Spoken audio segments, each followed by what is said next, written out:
तो hello everyone, welcome to my channel smart study DS पर। So guys, आज के सेशन में हम लोग देखने वाले हैं जो आपका रेलवे ग्रुप डी का एग्ज़ाम होने वाला है 27 नवंबर से लेकर 16 जनवरी तक। तो उसके लिए यहाँ पर टॉप मोस्ट इम्पॉर्टेंट क्वेश्चन को इस सेशन में हम लोग डिस्कस करने वाले हैं। तो जो भी स्टूडेंट इस बार रेलवे ग्रुप डी का एग्ज़ाम देने वाले हैं, तो मैं आपको यहाँ पर 100% गारंटी देता हूँ कि आपके रेलवे ग्रुप डी के एग्ज़ाम में यहाँ से क्वेश्चन जरूर पूछे जाने की संभावना बनती है। तो यहाँ पर वीडियो को लास्ट तक जरूर वॉच कर लीजिएगा। और अगर अभी तक आपने हमारे चैनल को सब्सक्राइब नहीं किया है तो रेलवे ग्रुप डी एग्ज़ाम से रिलेटेड पल पल की अपडेट के लिए चैनल को सब्सक्राइब जरूर करके रखिएगा। और बगल में आपको यानी साइड में घंटे का निशान दिख रहा होगा तो उसको भी जरूर प्रेस करके रखिएगा ताकि नोटिफिकेशन आप तक पहुंच सके। तो आज का पहला क्वेश्चन आपसे पूछा जा रहा है, तलीपरंबा में स्थित किस शिव मंदिर में महिलाओं को केवल रात्रि के 8 बजे के बाद प्रवेश करने की अनुमति है। महिलाओं को यहाँ पर मैं आपको बता दूं, जो राजा राजेश्वर जो टेम्पल है, मंदिर है, जो कि केरल के तलीपरंबा में स्थित है, जो कि शिव मंदिर है। और इस मंदिर में जो महिलाओं को यहाँ पर रात्रि के 8 बजे के बाद ही यहाँ पर प्रवेश करने की अनुमति दी गई है। हालांकि मैं आपको बताना चाहूँगा, राजा राजेश्वर मंदिर में पुरुष किसी भी समय यहाँ पर इंटर कर सकते हैं, यानी कि जा सकते हैं मंदिर के अंदर। लेकिन इस मंदिर में महिलाएं सिर्फ यहाँ पर 8 बजे के बाद ही, रात्रि 8 बजे के बाद ही यहाँ पर प्रवेश करने की अनुमति यहाँ पर प्रदान की गई है। तो राजा राजेश्वर मंदिर आपका यहाँ पर करेक्ट आंसर हो जाएगा। नेक्स्ट क्वेश्चन आपका यहाँ पर आया था, किसी पर्वत से जल चारों दिशाओं की तरफ प्रवाहित होता है, उस क्षेत्र को क्या कहा जाता है। तो भैया यहाँ पर मैं आपको बता दूं, किसी पर्वत से जल चारों दिशाओं की तरफ जब प्रवाहित होता है, इस क्षेत्र को हम लोग अरीय अपवाह या फिर अपकेंद्री अपवाह, अगर इंग्लिश में बात करें तो इसे रेडियल डेनिस सिस्टम के नाम से जाना जाता है। तो रेडियल डेनिस यानी कि परीय अपवाह यहाँ पर आपका करेक्ट आंसर हो जाएगा। नदियां एक स्थान से निकल करके चारों दिशाओं में प्रवाहित होती हैं। अगर इसके एग्जाम्पल की मैं बात करूं तो दक्षिण भारत में जो आपके अमरकंटक पर्वत हैं, वहां से निकलने वाली नदियां जैसे कि नर्मदा, सोन तथा महानदी आदि, ये अरी अपवाह का निर्माण किया गया है यहाँ पर। तो ये फैक्ट आपको यहाँ पर लर्न करते हुए चलना है। नेक्स्ट क्वेश्चन आपका यहाँ पर आया था, 1923 में आईसीपीसी यानी इसका फुल फॉर्म होता है इंटरनेशनल क्रिमिनल पुलिस कमीशन। तो यहाँ पर इसकी स्थापना कब की गई थी या किस मुख्यालय में हुई थी। 1923 में आईसीपीसी की स्थापना जो हुई थी, उस समय जो मुख्यालय था ये कहाँ पर स्थित था। तो मैं आपको बता दूं, जो आपका आईसीपीसी की स्थापना हुई थी ये वर्ष 1923 में हुई थी। और उस समय जो इसका हेड क्वार्टर था, ये आपका ऑस्ट्रेलिया की राजधानी वियना में यहाँ पर स्थित था। तो वियना आपका यहाँ पर करेक्ट आंसर हो जाएगा। अगर इसके अलावा मैं बताऊँ, आईसीपीसी का हेड क्वार्टर 1946 के बाद ये आपका पेरिस फ्रांस में कर दिया गया था। और वर्तमान में अगर बात करें तो वर्तमान में इसका नाम इंटरपोल के नाम से जाना जाता है। और इंटरपोल का जो फुल फॉर्म होता है, ये अंतर्राष्ट्रीय आपराधिक पुलिस संगठन होता है। और इसमें वर्तमान में जो यहाँ पर गलत सदस्य लिखे हैं, ये यहाँ पर इंटरपोल में जो 196 सदस्य शामिल देश हैं। तो बहुत सारे स्टूडेंट यहाँ पर इसको गलत करेंगे, तो गलत मत करिएगा और इस क्वेश्चन को ध्यान से समझ लीजिएगा। और वर्तमान में यहाँ पर 196 सदस्य देश हैं, तो इन सभी को आप लोग सही करके याद करिएगा। देन आफ्टर हम लोग बात करें, अगला क्वेश्चन आपकी स्क्रीन पर मैं करता हूँ। देखिए, कह रहा है यहाँ पर 1817 में किस रसायनज्ञ ने 3 तत्वों का त्रिक बनाया था, यानी कि त्रिक का नियम दिया था। तो 1817 में मैं आपको बता दूं, जर्मन वैज्ञानिक डावेराइनर ने यहाँ पर 3 तत्वों का यहाँ पर त्रिक नियम बताया था। तो डावेराइनर यहाँ पर करेक्ट आंसर हो जाएगा। इनका त्रिक नियम क्या था। तो डावेराइनर का त्रिक नियम, ये परमाणु द्रव्यमान के आरोही क्रम में रखने पर बीच वाले तत्वों का जो परमाणु द्रव्यमान है, ये अन्य 2 तत्वों के परमाणु द्रव्यमान का लगभग यहाँ पर औसत होता है। तो ये यहाँ पर एग्जाम्पल के तौर पर मैं आपको बता दूं, जैसे कि यहाँ पर लिथियम और पोटेशियम देख सकते हैं। तो पहला और ये तीसरा तत्व हो जाता है, और इसका परमाणु द्रव्यमान जो होता है ये कितना होता है, ये 7 होता है। और इसका जो पोटेशियम का परमाणु द्रव्यमान ये कितना होता है, ये आपका 39 होता है। तो जब आप इन दोनों का औसत निकालोगे तो ये आप आपका बीच का औसत निकल करके आएगा तो क्लियरली देख सकते हैं 39 + 7 कितना हो जाएगा, ये आपका 46 हो जाएगा। और इसका औसत निकालोगे 2 से अगर काटोगे तो इसका औसत निकल करके 23 आ जाएगा। तो ये आपका यहाँ पर किसका नियम हो गया, ये डावे-राइनर का त्रिक नियम हो गया। उदाहरण सहित आपको बता रहा हूँ, जैसे कि कैल्शियम, स्ट्रोंशियम एवं बेरेनियम, क्लोरीन, ब्रोमीन एवं आयोडीन, ये भी एक आपका उदाहरण हो गया। तो ये फैक्ट आपको ध्यान में रखते हुए चलना है। नेक्स्ट क्वेश्चन आपका यहाँ पर आया था जो कि न्यूलैंड्स के अष्टक सिद्धांत से आपका क्वेश्चन पूछा जाता है। तो न्यूलैंड्स के समय जो ज्ञात तत्वों की संख्या थी ये आपकी 56 थी। तो ये पॉइंट आपको लर्न करते हुए चलना है। न्यूलैंड्स के अष्टक सिद्धांत है ये परमाणु द्रव्यमान के यहाँ पर बढ़ते क्रम में यहाँ पर वर्गीकृत किया गया था। और इसमें शुरुआती तत्व जो रहे थे ये हाइड्रोजन से स्टार्ट हुआ था और अंतिम जो तत्व रहा था ये न्यूलैंड्स के अष्टक सिद्धांत में ये थोरियम, ये अंतिम तत्व रहा था। और यहाँ पर हर एक तत्व अपने 8वें तत्व से यहाँ पर अपने गुणधर्मों को दर्शाता था। ये पॉइंट आपको लर्न करते हुए चलना है। जैसे कि एग्जाम्पल के तौर पर मैं आपको बता दूं, ये आपका जैसे कि लिथियम से 8वां तत्व सोडियम है और ये समान गुणों को दर्शाते हैं। इसलिए एग्जाम में क्वेश्चन बन जाता है कि न्यूलैंड्स का जो अष्टक सिद्धांत है इसमें दोष क्या है। तो अगर इसके दोष की मैं बात करूं तो ये जो कैल्शियम तक ही लागू होता है ये नियम। तो ये फैक्ट आपको लर्न करते हुए चलना है। ये तो हो गया न्यूलैंड्स का अष्टक सिद्धांत। इसके अलावा अगर हम लोग बात करें मेंडलीव की आवर्त सारणी की, तो मेंडलीव की आवर्त सारणी का जो आविष्कार है ये सबसे पहले 1869 में यहाँ पर रशियन वैज्ञानिक जो हैं, रशियन वैज्ञानिक किसके द्वारा किया गया था, ये आपको पॉइंट याद कर के चलना है। दिमित्री मेंडलीव के द्वारा किया गया था जो रशियन वैज्ञानिक थे। और अगर हम लोग बात करें इसके आधार, जो मेंडलीव की आवर्त सारणी है ये आपका इसका क्या आधार रहा था, तो ये आपके परमाणु भार यानी कि तत्वों के भौतिक एवं रासायनिक गुण, ये उनके परमाणु भार के यहाँ पर आवर्ती फलन होते हैं, ये इसका आधार रहा था मेन। और मेंडलीव के आवर्त सारणी में जो आवर्त की संख्या रही थी ये 7 रही थी और वर्ग यहाँ पर 9 थे। और इसके अगर दोष की मैं बात करूं तो मेंडलीव की आवर्त सारणी का जो दोष रहा था ये आपके हाइड्रोजन को क्षार धातु और हैलोजन दोनों वर्गों में यहाँ पर रखा गया था। तो ये फैक्ट आपको लर्न करते हुए चलना है। इसके अलावा अगर आधुनिक आवर्त सारणी की मैं बात करूं तो आधुनिक आवर्त सारणी में यहाँ पर 1913 में हेनरी मोजली के द्वारा दी गई थी और इसका जो आधार रहा था ये आपके किसी भी तत्व के रासायनिक और भौतिक गुण पर ये निर्भर करता है। तो ये सारे फैक्ट आपको ध्यान में रखते हुए चलना है। नेक्स्ट क्वेश्चन आपका यहाँ पर आया था कि जो यक्षगान है ये किस राज्य का लोक नृत्य है। तो यक्षगान की अगर मैं बात करूँ तो ये कर्नाटक राज्य का यहाँ पर एक लोक नृत्य है। और फोक डांस जितने भी हैं तो इसका सारा जो PDF है सभी राज्य का फोक डांस जो है ये आपको यहाँ पर मिल जाएगा टेलीग्राम पर। तो टेलीग्राम का लिंक आपको डिस्क्रिप्शन बॉक्स में मिल जाएगा, आप वहाँ से इसको सब्सक्राइब करके सभी राज्यों का फुल डांस आप लोग देख सकते हैं। कर्नाटक यहाँ पर आपका करेक्ट आंसर हो जाएगा।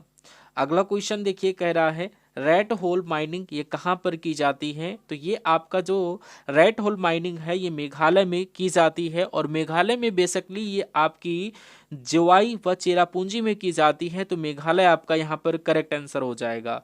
नेक्स्ट क्वेश्चन आपसे पूछा गया था कि new space India limited NSIL GSAT-20 या GSAT-N2 उपग्रह ये कहाँ प्रक्षेपित किया गया था। तो मैं आपको बताना चाहूँगा न्यू स्पेस इंडिया लिमिटेड की GSAT-20 और या 2 उपग्रह ये कैप कैनावेरल फ्लोरिडा संयुक्त राज्य अमेरिका से 19 नवंबर 2024 को यहाँ पर इसे प्रक्षेपित किया गया था। तो ये वाला ऑप्शन यहाँ पर करेक्ट आंसर हो जाएगा। नेक्स्ट आपकी एग्जाम में ये क्वेश्चन बन सकता है कि फाल्कन 9 अंतरिक्ष रॉकेट का मालिक कौन सी कंपनी है जिसके माध्यम से हाल ही में भारत के GSAT-20 या GSAT-N2 उपग्रह प्रक्षेपित किया गया था। तो ये जो आपका फाल्कन 9 है ये एलन मस्क की स्पेस एक्स कंपनी है।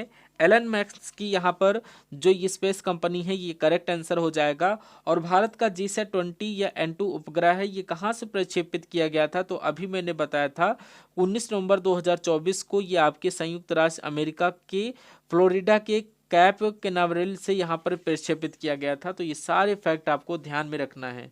इसके अलावा और एग्जाम में ये क्वेश्चन बनता है, क्या बनेगा कि हाल ही में प्रक्षेपित GSAT-20 या GSAT-N2 ये किस प्रकार का उपग्रह था, ये इंपॉर्टेंट बन सकता है। तो ये आपका संचार उपग्रह है, तो संचार उपग्रह आपका यहाँ पर करेक्ट आंसर हो जाएगा।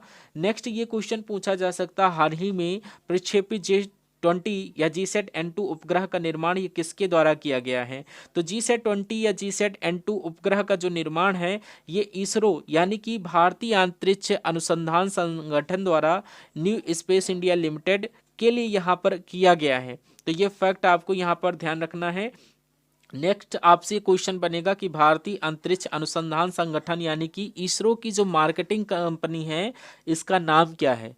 तो इसका जो मार्केटिंग कंपनी का नाम जो है ये न्यू स्पेस इंडिया लिमिटेड है, जिसे 6 मार्च से 2019 को भारत सरकार द्वारा स्थापित किया गया था।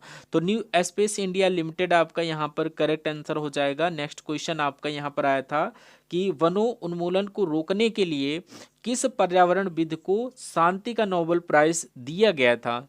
तो यहाँ पर मैं बता दूं, वनोन्मूलन को रोकने के लिए आपके एक पर्यावरणविद थे जिनके द्वारा आंदोलन की स्थापना की गई थी, और ये जो आपके आंदोलन का नाम था ग्रीन बेल्ट आंदोलन, जो यहाँ पर स्टार्ट किया गया था। और ग्रीन बेल्ट आंदोलन के जो संस्थापक रहे थे ये केन्या से थे, और ये बंगाल यानी कि बंगाली मथाई इस आंदोलन के संस्थापक रहे थे।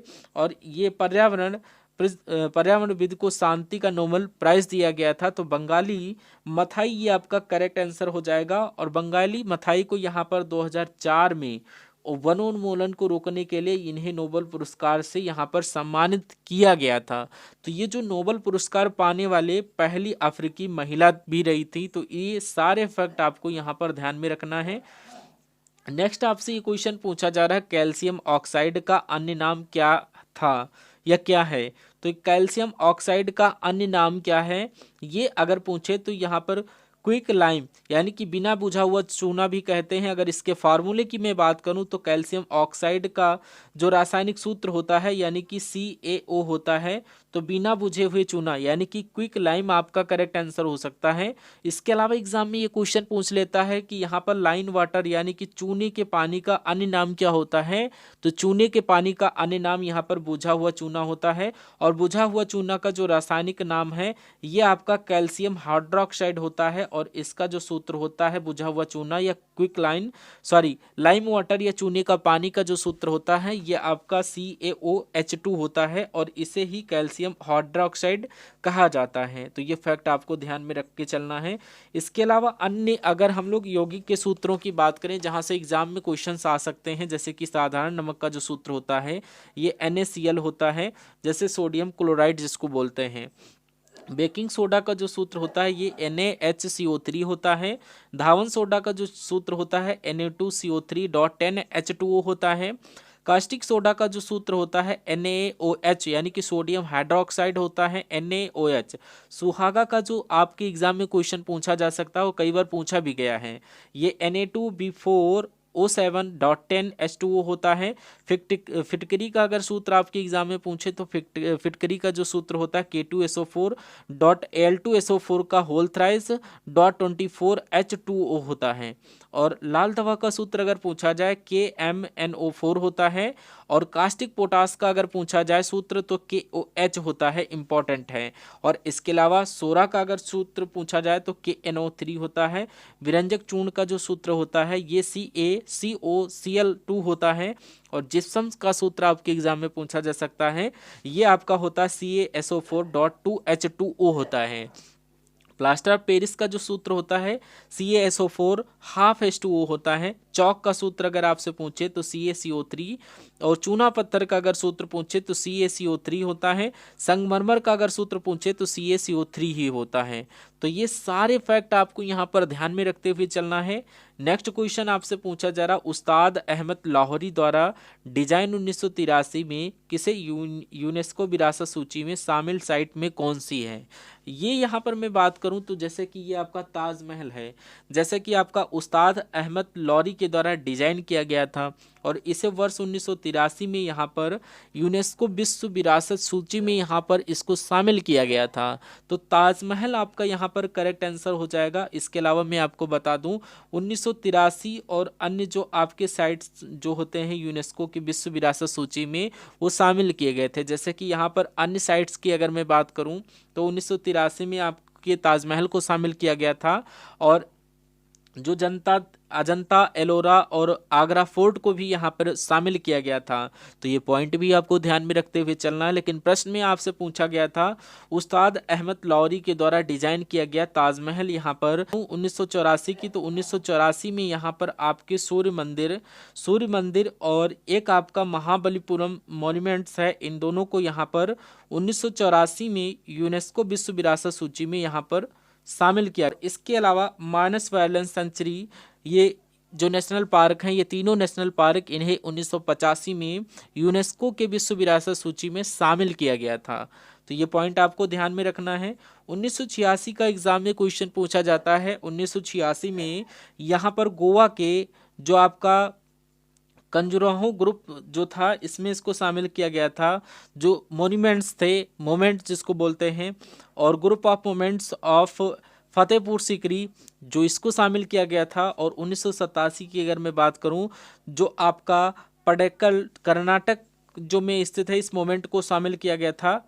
और महाराष्ट्र की एलिफेंटा केव को यहाँ पर शामिल किया गया था। इसके अलावा तमिलनाडु के यहाँ पर इस टेम्पल को शामिल किया गया था। और वेस्ट बंगाल के सुंदरबन नेशनल पार्क को यहाँ पर 1987 में यूनेस्को के विरासत सूची में यहाँ पर शामिल किया गया था। और इसके अलावा अगर करंट की बात करें तो 2019 में जयपुर को यहाँ पर शामिल किया गया था और 2018 में यहाँ पर मुंबई के विक्टोरियल एंड आर्ट डेको असेंबल को यहाँ पर शामिल किया गया था।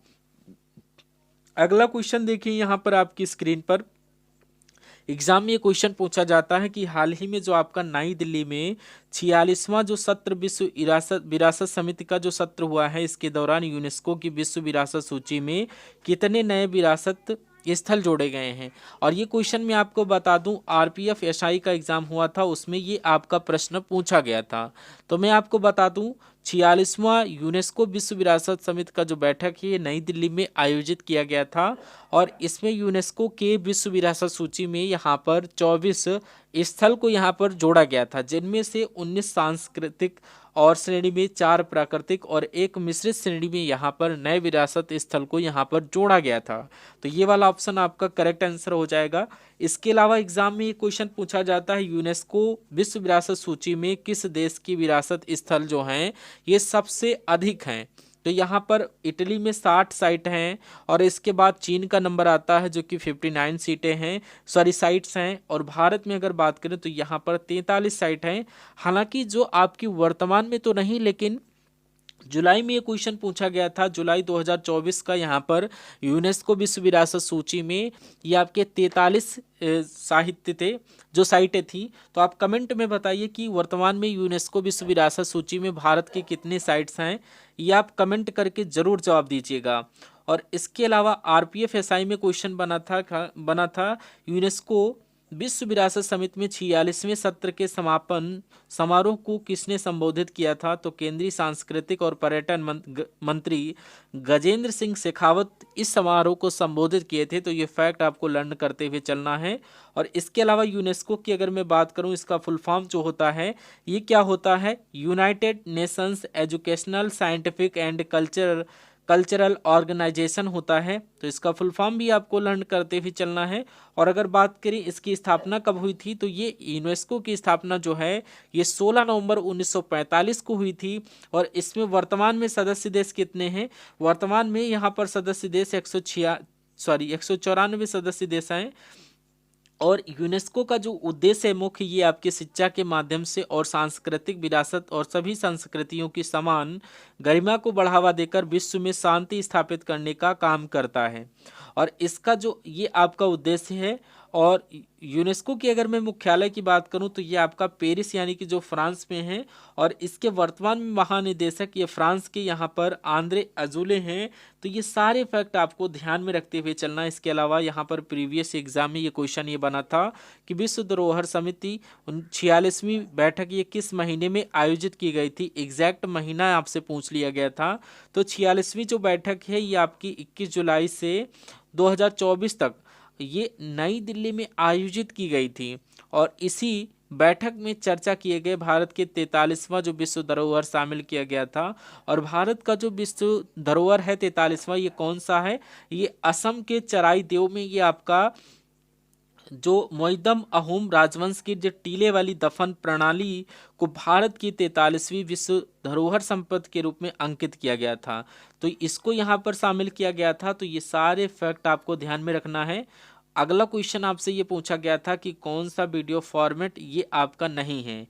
यहाँ पर ऑप्शन में दिए गए थे जेपीजी, MP4 दिया गया था और MOV दिया गया था। तो पहले ही ऑप्शन की अगर मैं बात करूं, जेपीईजी का एग्जाम में फुल फॉर्म पूछा जाता है। तो जेपीईजी की अगर फुल फॉर्म की बात करें तो ये ज्वाइंट फोटोग्राफिक एक्सपोर्ट्स ग्रुप होता है, और ये आपका जो जेपीईजी है ये आपका इमेज फॉर्मेट है, ना कि आपका वीडियो फॉर्मेट है। तो ये वाला ऑप्शन तो नहीं होगा। इसके अलावा इमेज फाइल फॉर्मेट यानी कि अगर वीडियो फाइल फॉर्मेट की मैं बात करूं तो ये कौन कौन से होते हैं, एक तो आपका MP4 होता है, M4P भी होता है, M4V भी होता है, WEVM भी होता है, MPG भी होता है, MP2 भी होता है, MPEG होता है, और MOV भी होता है, और SWF होता है, WMV होता है, और MKV भी होता है। ये सारे जो होते हैं ये आपके वीडियो फाइल फॉर्मेट होते हैं। और ईमेल्स फाइल फॉर्मेट की अगर मैं बात करूं, ये जो है ईमेल्स फाइल फॉर्मेट होते हैं, फाइल फॉर्मेट होते हैं PNG, JPG, JPEG होता है, GIF होता है, और कभी कभी PNG का फुल फॉर्म भी पूछ लिया जाता है। तो PNG का जो फुल फॉर्म होता है ये पोर्टेबल नेटवर्क ग्राफिक्स होता है, और इसके अलावा RAW, PSD और EPS भी होते हैं। ये सभी ईमेल फाइल यानी कि इसके फॉर्मेट होते हैं। ये सारे फैक्ट आपको ध्यान में रखते हुए चलना है। नेक्स्ट क्वेश्चन आपका यहाँ पर आया था कि काला पानी ये किस जेल का अन्य नाम है। तो काला पानी जो है ये आपका सेलुलर जेल का अन्य नाम है, जो कि आपका पोर्ट ब्लेयर अंडमान निकोबार में स्थित है, और इसे 1896 से लेकर 1906 तक यहाँ पर निर्मित किया गया था। और ये जो जेल है ये आपका अंग्रेजों द्वारा भारतीय स्वतंत्रता संग्राम के सेनानियों को कैद रखने के लिए इस जेल का निर्माण किया गया था। तो ये सेलुलर जेल आपका करेक्ट आंसर हो जाएगा। और नेक्स्ट टाइप का क्वेश्चन आपका आया था लक्षद्वीप में कौन सी भाषा बोली जाती है। तो लक्षद्वीप में यहाँ पर जो भाषा बोली जाती है ये मलयालम भाषा बोली जाती है। तो मलयालम आपका यहाँ पर करेक्ट आंसर हो जाएगा। इसके अलावा अगर अन्य केंद्र शासित प्रदेश के ऑफिशियल लैंग्वेज की अगर मैं बात करूँ तो अंडमान निकोबार का जो ऑफिशियल लैंग्वेज है ये हिंदी इंग्लिश है। लक्षद्वीप का तो मैंने बता दिया मलयालम हो गया, और चंडीगढ़ का ऑफिशियल लैंग्वेज यानी कि आधिकारिक भाषा इंग्लिश है। दादर नगर हवेली जो है, और इसकी अगर मैं बात करूं तो ये आपका गुजराती, कोंकणी, मराठी और हिंदी है। और यहाँ पर दिल्ली की पूछे तो हिंदी इंग्लिश है। जम्मू कश्मीर की बात करें तो कश्मीरी, डोगरी हिंदी और उर्दू इंग्लिश है। लद्दाख की बात करें हिंदी इंग्लिश, और पांडुचेरी की तमिल, फ्रेंच और इंग्लिश है। तो ये पॉइंट आपको ध्यान में रखते हुए चलना। तो ये आपके यूनियन टेरेटरीज के बारे में, राज्यों के बारे में भी पूछा जाता है। जैसे कि गोवा का ऑफिशियल लैंग्वेज यहाँ पर कोंकणी है। सिक्किम, मेघालय, नागालैंड, अरुणाचल प्रदेश का जो ऑफिशियल लैंग्वेज है वो आपका इंग्लिश है। और केरल का जो ऑफिशियल लैंग्वेज है ये मलयालम है। और महाराष्ट्र का जो ऑफिशियल लैंग्वेज है ये मराठी है। और मिजोरम का जो ऑफिशियल लैंग्वेज है ये मिजो है। और केरल का यहाँ पर है ये मलयालम है। और महाराष्ट्र मराठी है, मिजोरम मिजो, और कर्नाटक कन्नड़। अगला क्वेश्चन आपसे पूछा जा रहा है कि मलखंभ ये किस राज्य का स्पोर्ट्स है, यानी कि ये खेल है। तो मैं आपको बता दूं मलखंभ ये 9 अप्रैल 2013 को राज्य मध्य प्रदेश ने मलखंभ को यहाँ पर राज्य खेल घोषित किया गया था। तो ये आपका मध्य प्रदेश राज्य का यहाँ पर एक राज्य स्पोर्ट्स है, तो मध्य प्रदेश यहाँ पर आपका करेक्ट आंसर हो जाएगा। और मैं आपको बता दूं जो मलखंभ है ये मध्य प्रदेश राज्य का यहाँ पर एक मार्शल आर्ट भी है। तो मार्शल आर्ट से भी आपके क्वेश्चन बने हैं, तो आगे की शिफ्टों में यहाँ से क्वेश्चन बन जा सकते हैं। जैसे पंजाब एवं पश्चिम बंगाल का मार्शल आर्ट का नाम क्या है, तो ये लाठी जो है ये आपका पंजाब एवं पश्चिम बंगाल का ये मार्शल आर्ट है। कलरी पायटू की अगर मैं बात करूं तो ये कलरी पायटू जो है ये केरल राज्य का एक प्रमुख मार्शल आर्ट है। और ये आपका कलरी पायटू है ये भारत के सबसे पुराना मार्शल आर्ट है, तो ये पॉइंट भी आपको ध्यान में रखना है। और थोड़ा की अगर बात करें तो ये हिमाचल प्रदेश का है, सिलंबर ये आपका तमिलनाडु का है। और इसका जो यहाँ पर जो इसका मुख्य घटक है ये कुटु वसोई ये है, ये पॉइंट आपको याद कर लेना है। गतका ये पंजाब का एक मार्शल आर्ट है। और इसके अलावा इम्बुअन की बात करें, इम्बुअन कुश्ती ये मिजोरम का है। और मुष्टि युद्ध यूपी यानी कि वाराणसी का है। परिखंडा ये बिहार का है। मर्दानी की अगर बात करूं तो ये महाराष्ट्र राज्य का यहाँ पर एक मार्शल आर्ट है। और यहाँ पर कथी समूह की बात करें तो ये आंध्र प्रदेश का है। वर्मा कलाई की बात करें तो ये तमिलनाडु का है। पाइका का मार्शल आर्ट उड़ीसा राज्य का है। और ये आपका ताइका नृत्य होता है, जो अगर ये नृत्य पूछा जाए तो झारखंड राज्य का है। अगर ताइका मार्शल आर्ट पूछा जाए तो ये आपका उड़ीसा का है। खांगटा की बात करें तो ये मणिपुर का है। अगला क्वेश्चन आपकी स्क्रीन पर जो आपसे पूछा जा रहा है कि अवैध तरीके से हिरासत में लिए गए व्यक्ति को रिहा करने के लिए कौन सी रीट लगाई जाती है, ये आपसे पूछ लिया जाए। तो अवैध तरीके से हिरासत में लिए गए जो व्यक्ति को यहाँ पर हैबियस कॉर्पस यानी बंदी प्रत्यक्षीकरण यहाँ पर ये रीट लगाई जाती है। तो हार्बियस कॉर्पियस आपका करेक्ट आंसर हो जाता है। हार्बियस कॉर्पस उस समय रीट लगाई जाती है जब किसी को हिरासत में या जेल में रखा गया है और हिरासत में लेने के लिए 24 घंटे के भीतर उसे मजिस्ट्रेट के समक्ष पेश नहीं किया गया है। सर्वोच्च न्यायालय संविधान के अनुच्छेद 32 और उच्च न्यायालय अनुच्छेद 226 के तहत विशेषाधिकार संबंधी रीट जारी कर सकते हैं।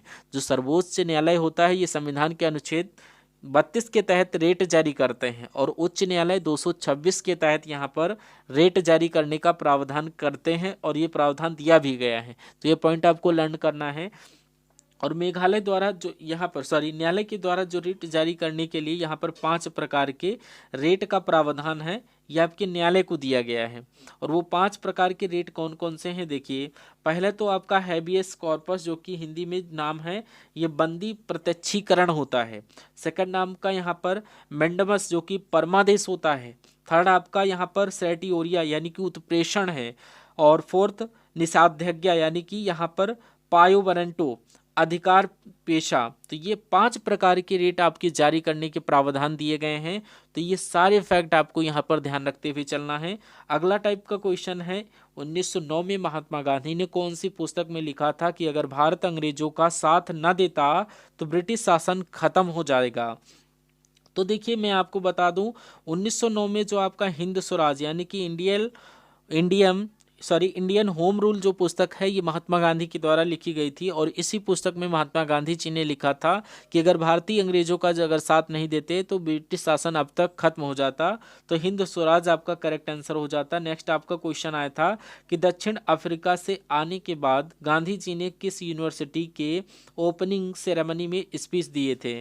तो यहाँ पर मैं आपको बता दूं दक्षिण अफ्रीका से वापस आने के बाद ये 4 फरवरी 1916 को महात्मा गांधी ये बनारस हिंदू विश्वविद्यालय के उद्घाटन समारोह में ये आपके भाषण के लिए यहाँ पर आमंत्रित किए गए थे। तो बनारस हिंदू यूनिवर्सिटी आपका यहाँ पर करेक्ट आंसर हो जाएगा। और ये एग्जैक्ट डेट आप लोग ध्यान रखिएगा। और इसके अलावा बात करें बनारस हिंदू यूनिवर्सिटी यानी कि बीएचयू के संस्थापक कौन रहे थे।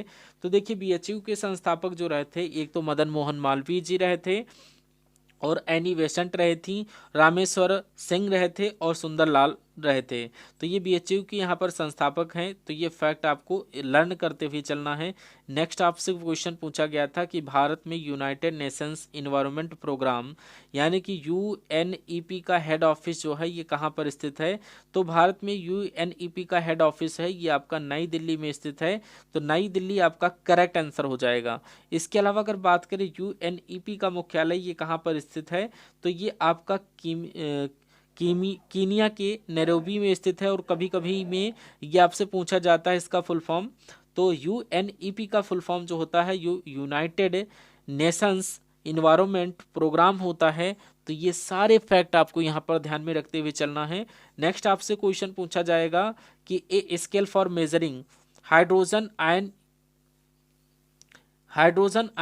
1 मिनट कह रहा a scale for measuring hydrogen ion construction in solution is called. ये क्या होता है, यानी कि विलयन में हाइड्रोजन आयन की सांद्रता मापने के लिए किसका प्रयोग किया जाता है।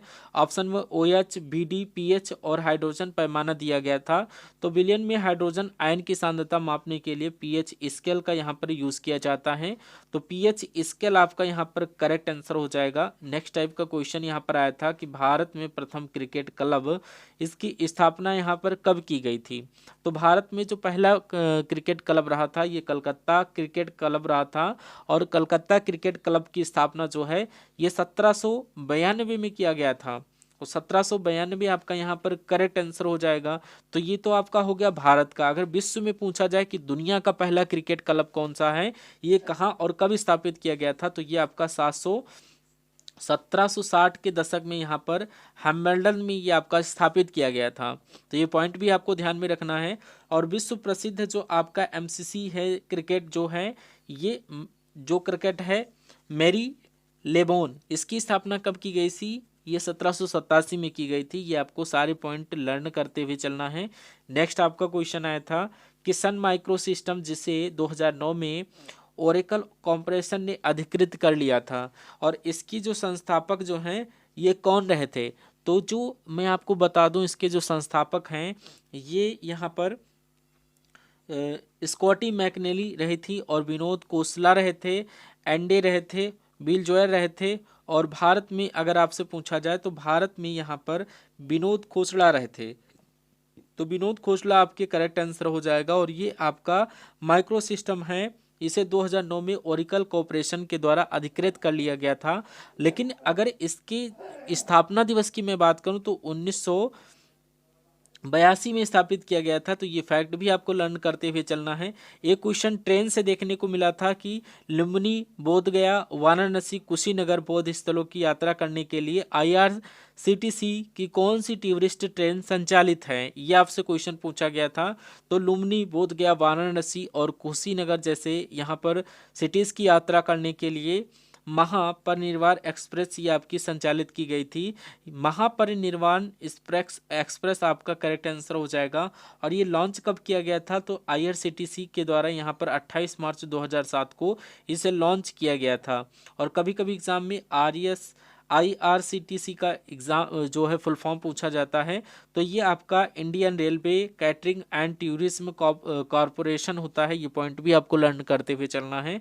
और ये जो ट्रेन है यानी कि महापरिनिर्वाण एक्सप्रेस है, ये 8 दिन और 7 रात को यहाँ पर एक टूर है। तो ये पॉइंट भी आपको लर्न करते हुए चलना है। नेक्स्ट क्वेश्चन आया था कि तेंदू प्लास और इसके अलावा अमरतास और ये किस प्रकार के वनों के उदाहरण हैं। तो तेंदू प्लास, इसके अलावा अमलतास, वेल व खैर, ये यहाँ पर उष्ण कटिबंधीय पर्णपाती जिसको शुष्क पर्णपाती वन कहते हैं, तो ये इसके उदाहरण हैं। उष्ण कटिबंधीय पर्णपाती वन आपका करेक्ट आंसर हो जाएगा। अगला क्वेश्चन आपसे आया था, पूछा गया था स्वराज पार्टी की स्थापना ये मोती नेहरू के साथ किसने की थी। तो स्वराज यहाँ पर स्वराज पार्टी की स्थापना चितरंजन दास और मोतीलाल नेहरू के द्वारा यहाँ पर 1923 में इलाहाबाद में ये आपकी की गई थी। तो चितरंजन दास आपका करेक्ट आंसर हो जाएगा। और इसके जो सेक्रेटरी हैं ये मोतीलाल नेहरू रहे थे। तो ये फैक्ट भी आपको लर्न करते हुए चलना है। नेक्स्ट आपसे क्वेश्चन पूछा गया था कि 1808 में पहली बार द्रव्य का परमाणु सिद्धांत ये किसने प्रस्तुत किया था। तो ये देखिए 1808 में पहली बार जो द्रव्य का परमाणु सिद्धांत है ये जॉन डाल्टन के द्वारा यहाँ पर प्रस्तुत किया गया था। और जॉन डाल्टन ने यहाँ पर ये आपके परमाणु सिद्धांत में द्रव्यमान संरक्षण के नियम एवं निश्चित अनुपात के नियम की यहाँ पर व्याख्या की थी। और डाल्टन के जो परमाणु सिद्धांत है ये क्या कहता है, जिस परमाणु सिद्धांत के अनुसार सभी द्रव्य यानी कि तत्व यौगिक या मिश्रण सूक्ष्म कणों से बने होते हैं जिन्हें यहाँ पर परमाणु यानी कि एटम कहा जाता है। तो ये फैक्ट आपको याद करते हुए चलना है। नेक्स्ट आपसे क्वेश्चन पूछा गया था मौलिक अधिकार यानी कि जो फंडामेंटल राइट्स हैं ये किस देश के संविधान से लिए गए थे। तो ये जो फंडामेंटल राइट्स हैं यानी कि मौलिक अधिकार का जो चित्र है ये भाग 3 यानी कि भाग 3 जो है ये भारत का मैग्ना कार्टा की संख्या में प्रदान किया गया था। और मौलिक अधिकार ये अनुच्छेद 12 से 35 में इसका जिक्र किया गया है। और ये जो आपके संयुक्त राष्ट्र अमेरिका से लिए गए हैं तो संयुक्त राज्य अमेरिका आपका करेक्ट आंसर हो जाएगा। और अन्य प्रावधान की अगर मैं बात करूं तो जैसे कि नीति निर्देशक सिद्धांत जो यहाँ पर डीपीएस का जो प्रावधान है ये आयरलैंड से लिया गया है। और ये भाग 4 में यहाँ पर इसका जिक्र किया गया था। अनुच्छेद की अगर मैं बात करूं तो अनुच्छेद जो यहाँ पर डीपीएसपी का प्रावधान है 36 से 51 ये आपका बीपीएससी का किया गया है। और इसके अलावा प्रस्तावना की भाषा समवर्ती सूची का प्रावधान ये ऑस्ट्रेलिया देश के संविधान से लिए गए हैं। आपातकाल के परिवर्तन के दौरान राष्ट्रपति को मौलिक अधिकार संबंधी शक्तियां ये ली गई हैं। संविधान संशोधन की जो प्रक्रिया का प्रावधान है यह आपके दक्षिण अफ्रीका देश से लिए गए हैं। और मौलिक कर्तव्यों का जो प्रावधान अगर पूछे तो फंडामेंटल ड्यूटीज का जो प्रावधान है ये यूएसएसआर यानी कि वर्तमान में इसका नाम रूस है तो ये इस देश के संविधान से लिए गए हैं। और इसके अलावा अगर संस्थात्मक शासन प्रणाली एक नागरिकता ये ब्रिटेन देश से के संविधान से लिए गए हैं। तो ये सारे फैक्ट आपको यहाँ पर ध्यान में रखते हुए चलना है। नेक्स्ट आपका क्वेश्चन आया था कि the nice guy who finished first biography. तो ये किसकी बायोग्राफी है? The nice guy who finished first ये राहुल द्रविड़ की यहाँ पर बायोग्राफी है। और ये जो पुस्तक है ये देवेंद्र प्रभु देसाई के द्वारा यहाँ पर लिखी गई है। तो राहुल द्रविड़ आपका करेक्ट आंसर हो जाएगा। नेक्स्ट टाइप का क्वेश्चन आपसे पूछा गया था कि देविका नंदन खत्री द्वारा लिखित प्रथम आधुनिक हिंदी उपन्यास यानी कि मॉडर्न हिंदी ये कौन सा था? तो यहाँ पर देविका नंदन खत्री के द्वारा जो पहला आधुनिक हिंदी उपन्यास जो लिखा गया था ये चंद्रकांता था। और चंद्रकांता को यहाँ पर वर्ष 1888 में पब्लिश्ड किया गया था। और चंद्रकांता आपका करेक्ट आंसर हो जाएगा। इसके अलावा यहाँ पर देवकी नंदन खत्री के द्वारा अगर अन्य रचनाओं की मैं बात करूँ तो चंद्रकांता और संतति, काजर की कोठरी, नरेंद्र मोहिनी, कुसुम कुमारी, वीरेंद्र वीर, गुप्त गोदाना और कटोरा भर भूतनाथ ये आपकी रचनाएं थी। और ये देवकी नंदन खत्री के द्वारा यहाँ पर लिखी गई थी।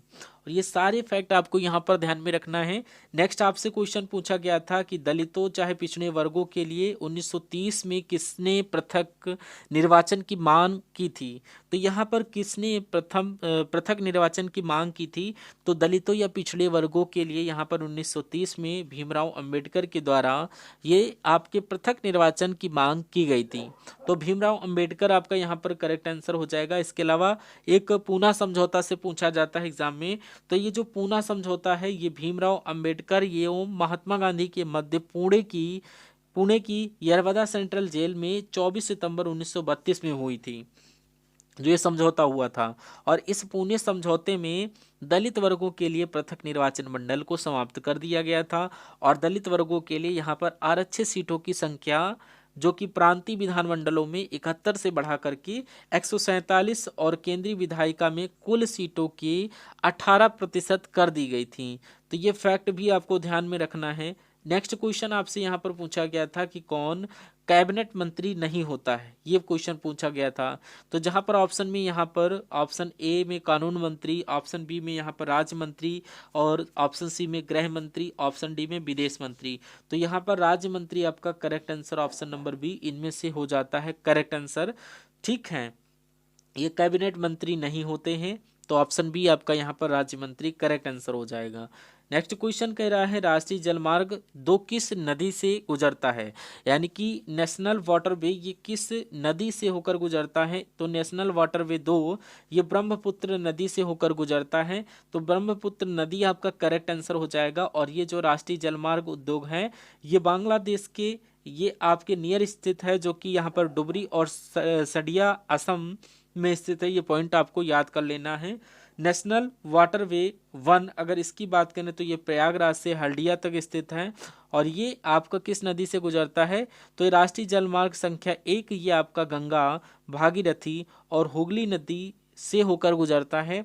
और ये पॉइंट आपको लर्न कर लेना है। नेशनल वाटरवे 3 की अगर बात की जाए तो ये आपका कोलम से कोझिकोड तक, यहाँ पर ये केरल तक आपको ये फैक्ट लर्न करते हुए चलना है। और कभी कभी राष्ट्रीय जलमार्ग ये पूछ लिया जाता है इसकी लंबाई कितनी है। अगर वन की लंबाई की बात करें तो ये आपकी यहाँ पर इसकी लंबाई नहीं दी गई है। तो नेशनल वाटरवे 2 का आप लोग देखिए, इसकी लंबाई जो है 891 किलोमीटर है। नेशनल वाटरवे 3 की जो लंबाई है ये 205 किलोमीटर है। नेशनल वाटरवे 5 की अगर मैं बात करूं तो इसकी जो लंबाई है ये 623 किलोमीटर है। और ये जो आपका ब्राह्मणी रिवर उड़ीसा बंगाल से होकर गुजरते हुए निकल जाता है पश्चिम बंगाल तक, ये आपका स्थित है। तो ये सारे फैक्ट आपको यहाँ पर ध्यान में रखना है। तो आपने यहाँ पर, हमने लिखा तो नहीं है बट कमेंट में बता सकते हैं इसकी लंबाई कितनी है। ये आप एग्जाम पॉइंट पर देखिए और बताइए। नेक्स्ट टाइप से क्वेश्चन आया था कि कौन सा यौगिक 373 के यानी केल्विन पर गर्म करने पर ये कैल्शियम सल्फेट हेमीहाइड्रेट में बदल जाता है और इसका प्रयोग जो है ये खिलौने एवं सजावटी सामान बनाने में होता है, ये आपको बताना है। तो यहाँ पर एग्जाम्पल के तौर में भी देख सकते हैं कि ये जो आपका जिप्सम है इसे 373 केल्विन में गर्म करने पर यह आपका कैल्शियम सल्फेट हेमीहाइड्रेट यानी जिसको प्लास्टर ऑफ पेरिस हम लोग कहते हैं, और ये जो आपका प्लास्टर ऑफ पेरिस है ये इसमें बदल जाता है। और इसका प्रयोग यानी कि प्लास्टर ऑफ पेरिस का जो प्रयोग है ये आपके खिलौने और सजावटी सामान बनाने के लिए किया जाता है। तो जिप्सम आपका यहाँ पर करेक्ट आंसर हो जाएगा। और जिप्सम और प्लास्टर ऑफ पेरिस दोनों का यहाँ पर सूत्र मैं आपको पहले बताया हूँ। और नेक्स्ट टाइप का क्वेश्चन आपसे पूछा गया था कि राष्ट्रीय सामाजिक सहायता योजना ये कौन सी है, और ये आपको कमेंट बॉक्स में इसका आंसर देना है कि यहाँ पर ऑप्शन में दिया गया आयुष्मान योजना, अन्नपूर्णा योजना, इंदिरा गांधी विकलांग योजना और इंदिरा गांधी विधवा योजना है। तो यहाँ पर अगर आप रियल में प्रिपरेशन कर रहे हैं तो कमेंट में बताइएगा कि इनमें से कौन सी योजना ये राष्ट्रीय सामाजिक सहायता योजना नहीं है। तो इसका आंसर कमेंट बॉक्स में जरूर दीजिएगा। और एक बात और बताऊं, अगर वीडियो अच्छी लगी हो आपको तो वीडियो को देखिए, और अगर आप चाहते हैं एग्जाम तक आपको डेली वीडियोस प्रोवाइड करवाऊं तो जितना हो सके आप लोग इस वीडियो पर रात से पहले यानी कि 7 बजे से यानी कि यहाँ पर इस वीडियो को प्रमोट करना है, ठीक है। तो यहाँ पर मेहनत लगती है वीडियो बनाने में, जब तक आप सभी लोग देखोगे नहीं तो हम वीडियो नहीं प्रोवाइड करवाएंगे। जितना से जितना आप लोग प्रोवाइड करवाएं तो यहाँ पर एग्ज़ाम में आपको फ़ायदा देखने को मिले। तो जितना हो सके जिस भी ग्रुप में पढ़ने वाले ग्रुप हों उन सभी ग्रुप में यहाँ पर एनटीपीसी या रेलवे ग्रुप डी के जो भी प्रिपरेशन कर रहे हैं स्टूडेंट उन सभी को यहाँ पर ये वीडियो को शेयर कर देना है, ठीक है, फॉरवर्ड कर दीजिएगा, ताकि मैं आपको जो भी एग्ज़ाम से पहले आपकी वीडियो 2 वीडियो 3 वीडियोस आपको देने की कोशिश करवाऊँ। वीडियो अच्छी लगी हो तो वीडियो को लाइक करिए, और इसी तरीके से जो ग्रुप डी से रिलेटेड कंटेंट पाने के लिए चैनल को सब्सक्राइब करके रखिएगा। हम लोग मिलते हैं नेक्स्ट वीडियो में, तब तक के लिए thank you, all the best for watching this session.